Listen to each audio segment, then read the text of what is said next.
Back here horse racing.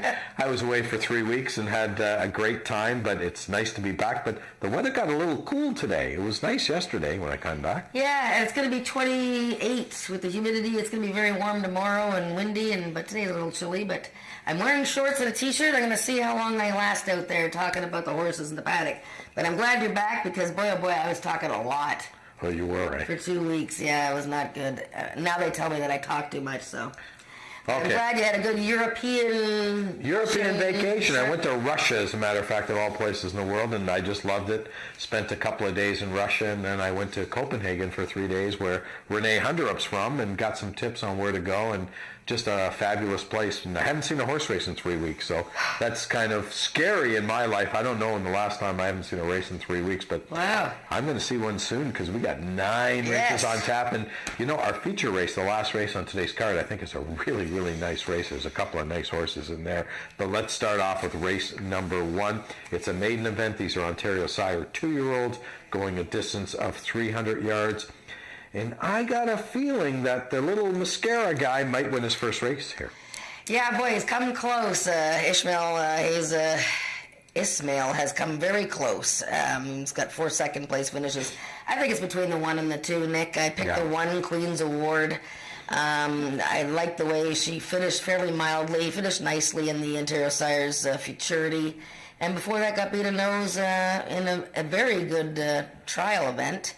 And she wasn't all that well behaved that day. So I like both horses, and I'm leaning towards Queen's Award with your Norm Lloyd D'Souza. My man, he might be on a favorite. And Normie doesn't ride a lot of favorites, but this horse got beat last time to Usain Colt, who's a real nice horse. And this is a much easier spot for Queen's Award. But I took a shot. Barb's winner might be able to pull the upset. Sure.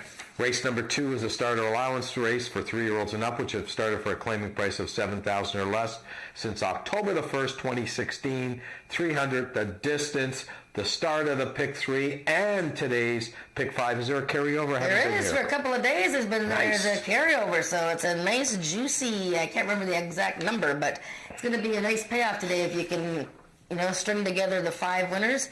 And I think that a lot of people are going to be keying this race with the number 1 Arctic Fame, who got back on track last time. He got the class drop. And this is the fellow that won 7 races last season, starter allowances, and was running against One Cool Wave. Well, he tried to do the same thing this year, but he started the year running against One Cool Wave. But he finally got things back on track in the slop last time, and, I think he's going to be tough to beat. Yeah, he's definitely going to be tough to beat. I picked him as well. He's won 14 of 43 races, 7 of 9 last year. Loves to win, back on a winning track in the slop last time on September the 10th. I wasn't here that day, but I know he beat Ice and Snow, and he beat It's All Good, who's in here as well. So, he's got a big advantage. The other horse I like a little bit in here is the 6 horse, If Wishes Were Fishes. I see that Brian Bell's back in the saddle after a 1-race absent. I guess maybe him and Don, I guess they must have kissed and made up because they're back riding together. No, I think it was, I don't think that anything was happening there. I think it was just a circumstance. Just a one-day? Horses, okay. Yeah. Well, it's nice to see Brian Bell back riding for the stable there. The other horse I just want to mention is Iconic Shift.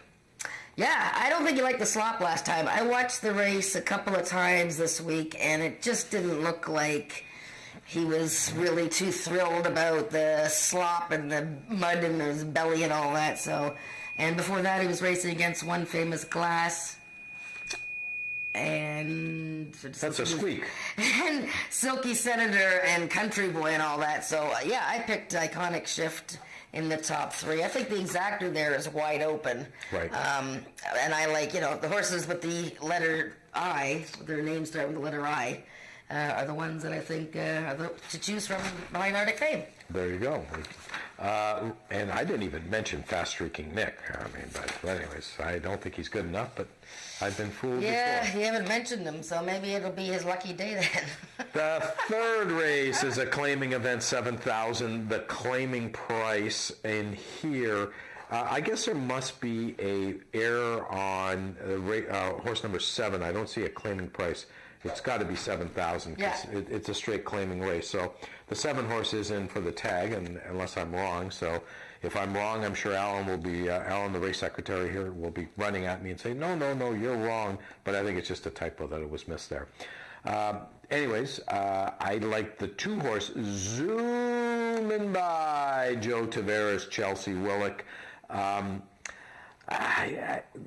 This horse here has not run all that great its last 2 starts. When it's broke its maiden back first start this year, I thought the horse was pretty impressive, but hasn't been all that great. However, horse lost to a horse called Panther Cool last time, which isn't a bad horse. Yeah, and the horse that was third, Won't Back Down, has come back to win. Right. So just backtracking a bit, so J.K. Doc Carter was inadvertently left off the overnight. So if you can see my past performances here, I don't even have J.K. Doc Carter. First run, he wasn't there. So this explains, she wasn't there, sorry. That probably explains why the claiming tag isn't on there. Okay. I really like Kazoomin. You like Zoomin' By, I like Kazoomin. Okay. And, and Doug likes the 1, Dashing Zed. Okay, Kazoomin was a vet scratch on September 10th, and I found in the last couple of months that the vet scratches are actually not showing up in the winner's circle. Okay. But I like him, and I'm going to take a little shot with him. I just, he's consistently good. Third to Dragon Wagon, really good horse. Then he won his own maiden, and then his first race against winners was pretty good. So, yeah. I don't know. I like Kazoomin. I love saying this. I'm not sure what Joe Tavares must have misread the condition, because he's got a first-time starter in a non-winners 2 race.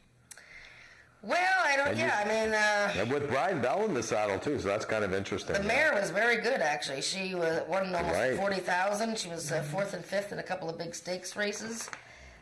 So there is some breeding there. There's no question. I love saying that, because if this horse wins, Joe's going to come up and just give it to me, which is really what I like.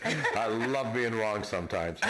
Race number 4, Speed Index race. These are 3-year-olds and up with an average speed index of 70 and under. So these are kind of slow horses.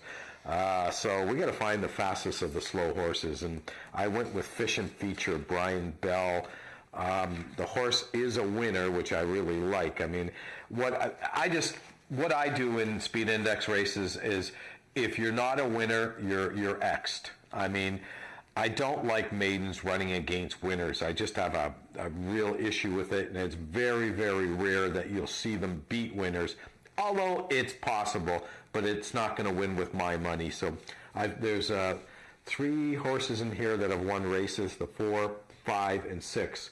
And guess what? I've picked 4, 6. I did pick the 9 for third, because I wasn't crazy about the 5. Yeah, as you said, 6 maidens in the field. I picked Fish and Feature as well, and I'm going to show you his last race. Just because he was 10 to 1 in a speed index race, not unlike this one, because Dash to Miami is a maiden. He was 3rd in there. But look at this fellow, number 4, Fish and Feature with Ismail Mascara this day. And, well, let's just watch what happens here with the 4-horse at the start. Or not. Oh, there we go. Whoops. That's September 2nd, race 4. Okay, I don't know where he went. Well, the 4-horse were both pretty good. No, he didn't. Well, I got to show it again. Or Let's see it again. Show the pan shot. I wouldn't want to be betting the one behind him. No, the 4 broke okay. No, that's the 5. The 4. It's the 5. Yeah, 5. Okay, that makes the 4 is the big lunky thing. Dash to Miami. Right. So yeah. Anyways, he threw his head at the start and completely eliminated. Brian Bell getting a shot on this horse for Don Evans, and yeah, I mean, between him and Mr. Madley, 2 of the winners, I think these are the 2 horses. I'm going to give a little shot. If you're betting superfectas or trifectas, really think this Nubbin to Lose Kev number 2 for Sean Slater is quite interesting. He's a maiden, but last time he veered out pretty badly out of the start, but then he closed pretty well with Cassandra Jesky running. This horse is okay now. I mean, he's ran a 71 2 starts ago. He's going to win soon, that horse, Nubbin to Lose Kev. Very pretty Oklahoma bred. And why not? 2 horse. Okay. On that note, let's take a short break, and we'll be with you to talk about the last 5 races on today's card.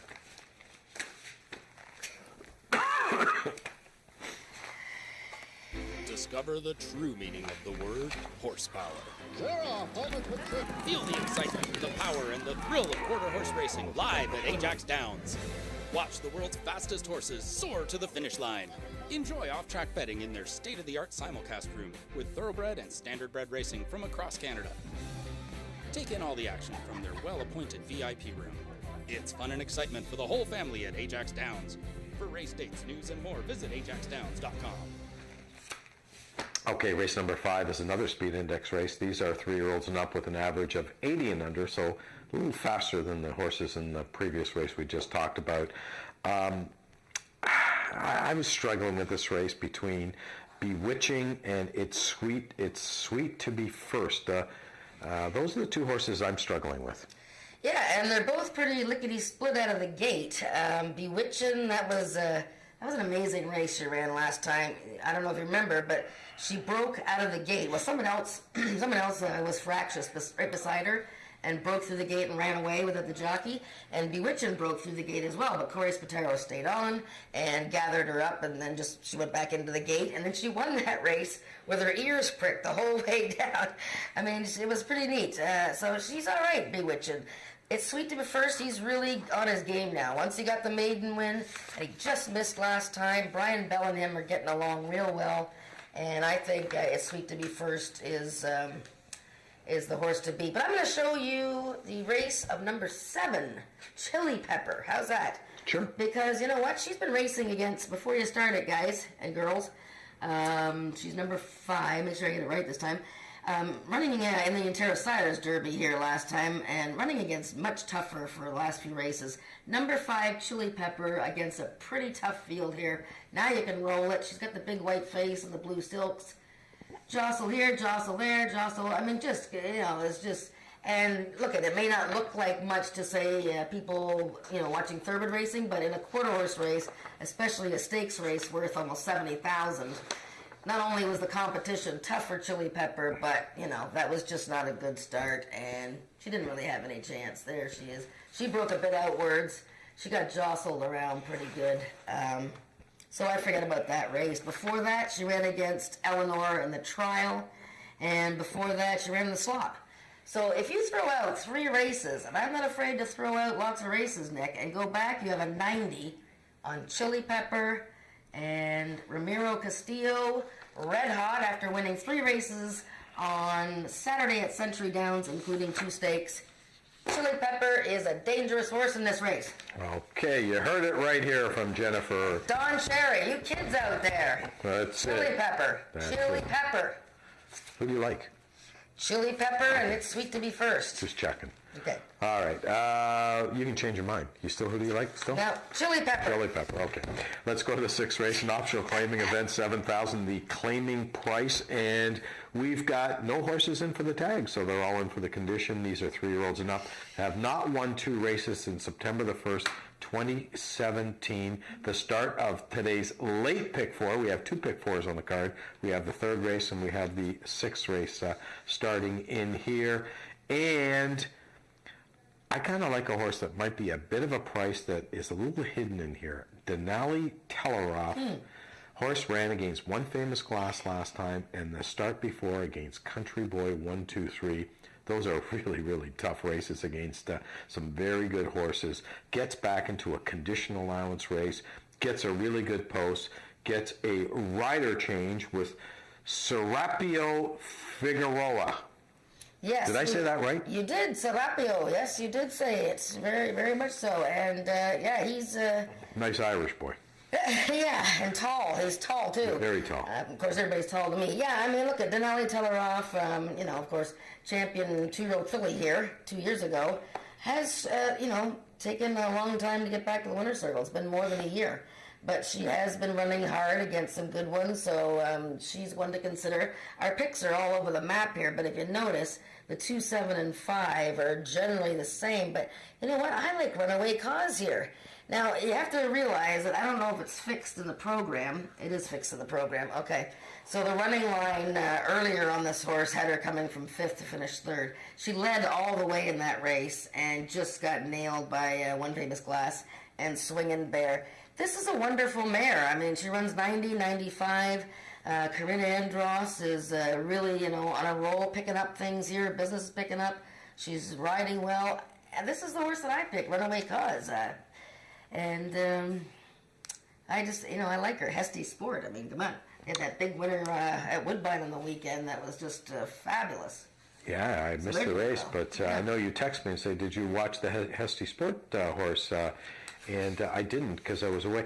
By the way, when I was in Denmark, there is Hesty means something, and I forgot to ask Renee Hunter up what it means, but I saw a Hesty something, and it had something to do with equine. So, there you go. So we'll have to ask him. We'll have to ask him. If he wins today, I'll interview him. How's that? There you go. In Danish? No, English. Okay. The only Danish I know is, the kind you eat. Speaking of Denmark, I gotta tell you, they love hot dogs in Denmark, believe it or not. Everywhere there's a hot dog stand. And now I know why Danishes are called Danishes, because the best Danishes I ever had were in Denmark. I mean, I know, not surprising. And the third thing I'll tell you about, two other things I'll tell you, I never saw a cop in Denmark. And the fourth thing is there's more 7-Elevens in Copenhagen than I've ever seen in my life. There's a 7-Elevens everywhere.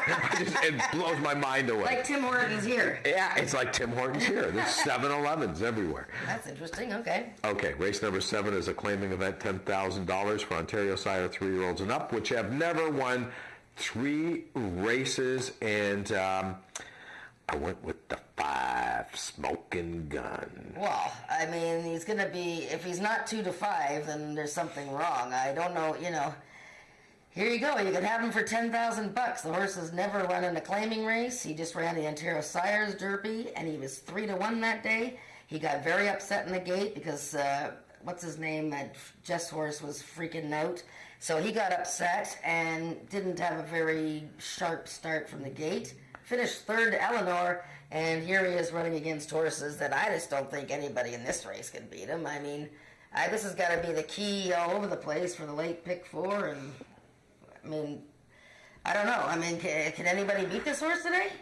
Probably not. I mean, I looked at You're Not the Boss of Me, who ran in the slop last time and was bumped and was game the start before, ran a big race, got beat a nose, and not a bad horse. You're Not the Boss of Me, and a great name. Yeah, no, I see Doug picks the 2, so Ever the Contrarian, Doug. Right. And Panther Cool, right. Had a rough start last time in the same race, but boy, if Smoking Gun is ready to go, I mean, I don't know, I don't see him getting beat. Okay, let's move on to race number 8, which is the late daily double, exactor, triactor, and superfecta wagering in race number 8. And I went with the Hesty Sport horse that's trained by Jason Pascoe, Sweet Pagrana, Serapio Figueroa. I love saying that name. I love that name. I like saying his name, yes. Yeah, very nice young man, and he's doing well here. Look at, she's... now, does he look up to Eddie Walton, or is Eddie Walton No, he looks up to... Everybody looks up to Eddie Walton. Oh, okay, I was just checking. Sweet Pagrana is, if she runs anything close to what she did 2 starts ago, forget about last time. She was really bad in the gate. Very fussy. Serapio had to get off of her. She was sort of jammed up in there, and they were trying to straighten her out. Big, long delay in that race, and anyways, forget about it. I just throw the race out. And before that, she beat Duncan Lake, who's in here. I'd love to see, I think Bold 6 Love, Boldy, who's only making his 2nd start of the year, I think he's got a chance. I see Doug has picked Boldy to win. I'd probably like him a bit more if it was his 3rd start off the layoff, but he's, he ran 90s last year. He's a good horse, and I think Boldy's going to be a factor in there. And SW Hail to the King, I think, is a horse to use in your trifecta. But I wrote Tough Race on the top here. I mean, even Speedocracy is a horse that's going to pop up one of these days. But it's a tough race, the 8th race. It is a tough race, there's no question. Let's move on to the 9th and feature race on today's card of racing. An allowance race going 350 yards, 18,000 a purse, Ontario bred 3-year-olds and up. And we've got a couple of really nice horses in here. Ghost Pines, who's been one of my favorite horses, who really was a disappointment last time. I know they thought the world of his horse last time. He didn't race that great, but he did have the 1 hole that day. Maybe that was his undoing, but he's back on the outside today, and he gets another shot at night fishing. Yeah, so we have the winner of the Ontario Sires Maturity, Night Fishing, who came out of nowhere with Corinne Andros and got up to beat Feisty Icon, who came back to win last weekend and looked great. So now, what do we have here? So then in that same race, Corey Spataro was riding Ice Witch, and he was, remember that race? There was a delay. Right. As I already talked about, Sweet Pagretta. So I don't think Ghost Pines was too happy about that. And standing in the gate that long, I just don't think she was too happy. She broke fairly well, not great, showed speed, and yeah, maybe the inside wasn't great. So look, we have Ice Witch, who probably was affected as well by the delay. We had Night Fishing, clear on the outside, got to see everybody and got up to win. And we have Ghost Pines, who had the rail. Having said all that, I ended up picking Hickerson, the 8-horse. I went to the older fellow. Well, he's a 4-year-old, but seems like he's older. He hasn't run since August. I do like the Don Reed horses. They have a high winning percentage with a little bit of a layoff, like a 30 to 60 day layoff. And, he's run, how many times? He's run 4 times this year and 3 times against Country Boy. So, ow. So now he's running against Ghost Pines and some good horses, but they're not quite Country Boy, and he's got the outside post. I give him the nod barely over Ghost Pines and Night Fishing. Yeah, the only concern I had with Hickerson, and I know I picked him for 3rd, was the fact that I'm not really sure he's a 350 horse. I think he wants to go longer. If you look at his races last year, which were very, very good, they were going 400 and up. I know he did win going 330 this year, but that was in the slop. So, I'm just not sure 350.